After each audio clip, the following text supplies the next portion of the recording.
এখন থেকে কিবোর্ডের দিকে না তাকিয়ে আপনি কিন্তু আপনার টাইপিং টেস্ট করতে পারবেন এবং কতগুলো ভুল হলো কতগুলো রাইট হলো সবকিছু দেখে কিন্তু আপনি কাজ করতে পারবেন। তো দেখুন এই হলো সেই ওয়েবসাইটটি। তো এটা আপনি আসলে কিভাবে খুঁজে পাবেন, আপনার যে কোনো একটা ব্রাউজার ওপেন করবেন, সেই ব্রাউজারে গিয়ে আপনি উপরে লিখবেন হলো কি বিআর টাইপিং, এবং যখন এই ওয়েবসাইটটি আপনি দেখতে পারবেন এটার উপর ক্লিক করবেন, তাহলে দেখতে পারবেন এই ইন্টারফেসটি অর্থাৎ এই ওয়েবসাইটটি ওপেন হবে। এবং এখানে এসে আপনি যখন এখানে লেখা দেখবেন যে click press enter to active, যখন আমরা এন্টার বাটনে চাপ দেব তখন কিন্তু এটা অ্যাক্টিভ হয়ে যাবে। এই জায়গায় দেখুন এই যে লেখাগুলো আছে এগুলো আপনি লিখবেন এইখানে দেখে দেখে, এই যে উপরে যা আছে এইগুলো দেখবেন, আপনি কিন্তু আপনার কিবোর্ডের দিকে তাকাবেন না, আপনি স্ক্রিনের দিকে তাকাবেন।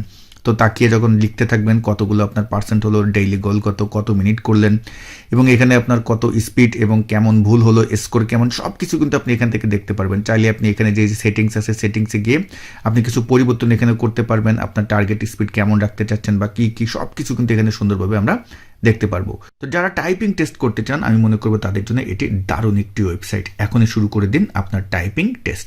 সবাই ভালো থাকবেন, আসসালামু আলাইকুম।